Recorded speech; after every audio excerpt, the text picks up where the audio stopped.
Making your own bed like I'm doing here. I got a bunk bed I'm making for the daughter of a friend of mine, and I'll show you the whole thing, but this is a pretty slick little trick for really making sure that the rails are secured to the footboard and the headboard properly. Most beds that you're going to buy, real cheaply made things, are going to be flush, and then you're going to have your hex bolt with your insert nut. The problem though is that this isn't going to be resting. There's nothing going to be taking the weight off of this. I'll show you what I mean when I get rid of the headboard. So all the weight is on the nut and on the bolt. Alright, so this would be flush. What I like to do is insert this into a mortise. First let me show you this step, and then I'll show you the other one, and it'll all make sense. Just take your insert nut, okay, and drill a pilot hole, and just give it a little tap.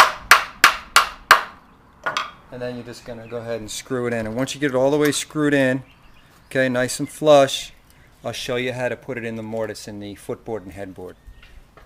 Alright, so now I've got the rails set inside the mortise here. You'll see how I cut that mortise.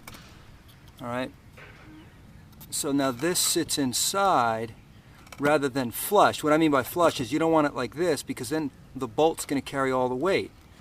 And eventually it's going to come loose. A lot of times you see these rails split. It's just not a real good way to do it. So I'm working by myself here. Alright, so I got this in my mortises. And now I can take my bolt and just stick it through. And that'll line up with that insert nut. And I'll secure it.